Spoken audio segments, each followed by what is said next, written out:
بہت ہی اہم باتیں ہیں، اور یقیناً اس انداز سے یہ کرتے ہیں کہ اس کے نتیجے میں خلافت سے جو ہر احمدی کو محبت ہے اس میں یقیناً اضافہ ہوتا ہے۔ میں صرف اتنی بات کروں گا کہ شروع میں جو تلاوت کی گئی اس میں اللہ تعالیٰ نے خلافت کے حوالے سے ہی بات کی ہے، کیونکہ قرآن کریم میں جہاں اللہ تعالیٰ نے خلافت کا وعدہ کیا ہے کہ وعد اللہ الذین آمنوا منکم وعملوا الصالحات، تو وعدہ کن سے کیا گیا ہے؟ ان سے جو ایمان لانے والے ہیں اور نیک عمل بجا لانے والے ہیں، ان سے اللہ نے وعدہ کیا ہے کہ انہیں خلافت ملے گی۔ تو ایمان لانے والے اور نیک عمل بجا لانے والے جو لوگ ہیں وہ خلافت والے لوگ ہیں، وہ گروہ ہے جو خلافت والا گروہ ہے۔ تو یہ جو قرآن کریم کی صورت آپ کے سامنے تلاوت کی گئی شروع میں سورہ 3، اس میں اللہ تعالیٰ نے فرمایا کہ ہم نے انسان کو احسن تقویم سے پیدا کیا ہے، لیکن پھر کیا ہوتا ہے کہ انسان اپنی غلطیوں کی وجہ سے، اپنی خطاؤں کی وجہ سے، اپنی غفلتوں کی وجہ سے انسان جو ہے وہ اسفل السافلین میں گر جاتا ہے۔ لیکن کون اس اسفل السافلین میں نہیں گرتا؟ کس کو اللہ تعالیٰ اس میں گرنے سے بچا لیتا ہے؟ وہاں اللہ تعالیٰ نے استثناء کیا ہے اور فرمایا ہے کہ الا الذین آمنوا وعملوا الصالحات، کہ جو ایمان لانے والے ہیں اور نیک عمل کا بجا لانے والے ہیں، یعنی خلافت والے، اللہ تعالیٰ انہیں بچا لے گا اسفل السافلین میں گرنے سے۔ تو یہ اللہ تعالیٰ کا ہمارے اوپر بہت بڑا احسان ہے کہ خلافت جو منہاج نبوت پر قائم ہونی تھی اور حضرت صلی اللہ علیہ وآلہ وسلم نے اس کی پیشگوئی فرمائی تھی، وہ خلافت تو قائم ہو گئی، اور نبی کریم صلی اللہ علیہ وسلم نے فرمایا تھا کہ جب وہ خلافت قائم ہو اور تم اسے اپنے اندر دیکھو تو آپ نے فرمایا کہ اس خلافت کے ساتھ چمٹ جانا، چاہے اس کی پاداش میں تمہارے جسم کے ٹکڑے ٹکڑے کر دیے جائے اور تمہارا مال تم سے چھین لیا جائے اور تمہیں تمہاری تمام مرادوں سے محروم کر دیا جائے، پھر بھی اس خلافت کے ساتھ چمٹ جانا۔ اب دیکھیں کہ ہم وہ لوگ ہیں جنہیں اللہ تعالیٰ نے یہ توفیق دی کہ ہم نے اس خلافت کو مانا ہے اور اس کی اطاعت کا عہد باندھا ہے، بیعت کی ہے۔ باقی جتنے بھی مسلمان ہیں وہ اس چیز سے محروم ہیں، اس نعمت سے محروم ہیں۔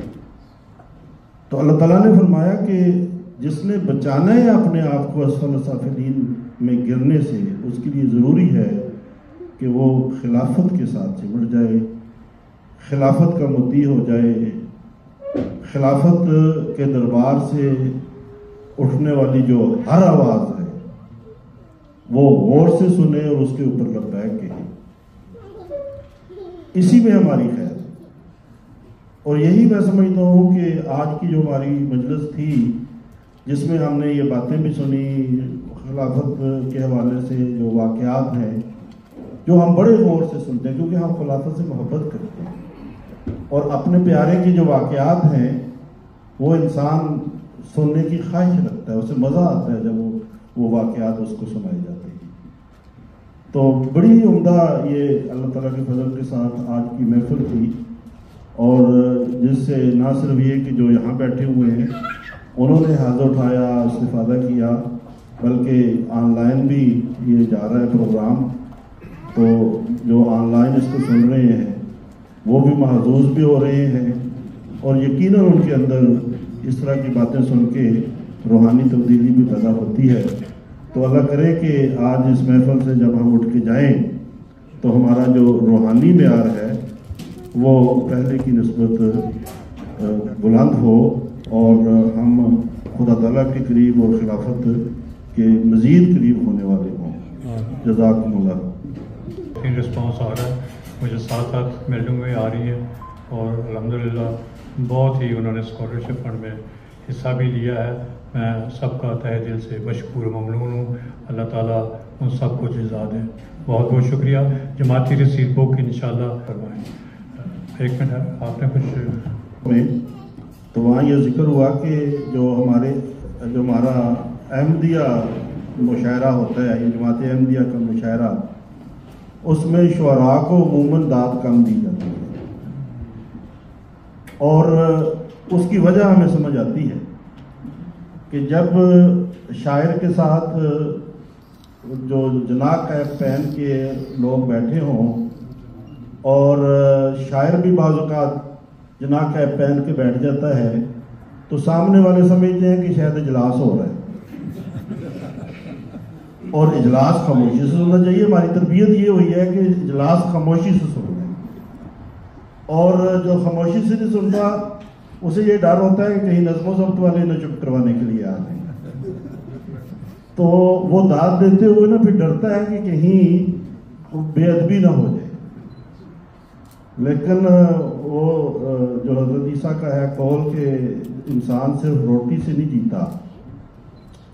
تو یاد رکھیں کہ جو شاعر ہے وہ بھی روٹی اور بوٹی سے نہیں صرف جیتا، بلکہ جو داد ہے وہ اس سے بھی جیتا ہے۔ تو شاعر کے لیے داد کا ملنا یہ بہت ضروری ہے، اور اس کا خیال جو ہے میں سمجھتا ہوں کہ رکھنا چاہیے۔ آج تو مشاعرہ ہو چکا ہے، اور اگلے انشاءاللہ تعالیٰ جو مشاعرے ہوں تو اس میں مشاعرے کو مشاعرہ لیں، اور اجلاس کو جہاں بھی ہو اجلاس، اس اجلاس کو اجلاس کے طور پہ لیں۔ جزاکم اللہ۔ آپ دعا کر لیں۔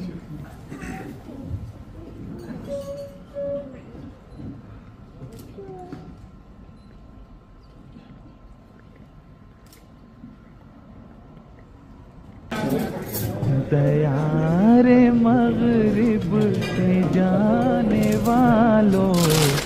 دیار مشرق کے باسیوں کو، کسی غریب وطن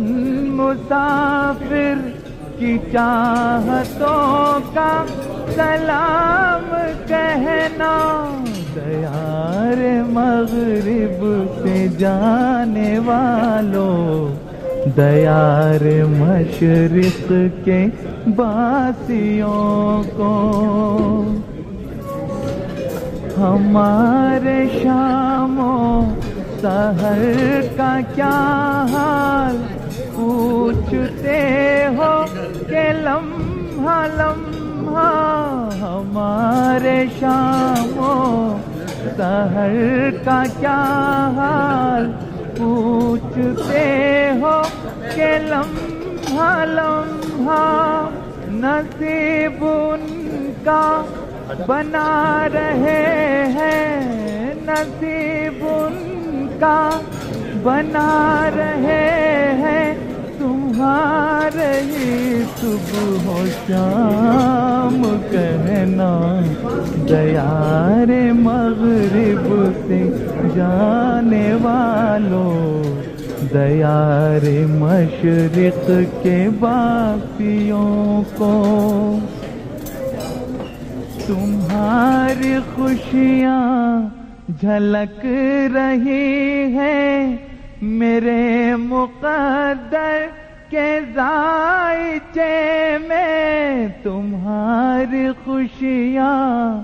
جھلک رہی ہیں میرے مقدر کے ذائچے میں، تمہارے خون جگر سہی میرے،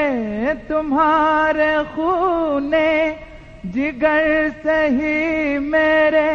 غم کا بھرتا ہے جام کہنا۔ دیار مغرب سے جانے والوں، دیار مشرق کے باسیوں کو، کسی غریب الوطن مسافر کی چاہتوں کا سلام کہے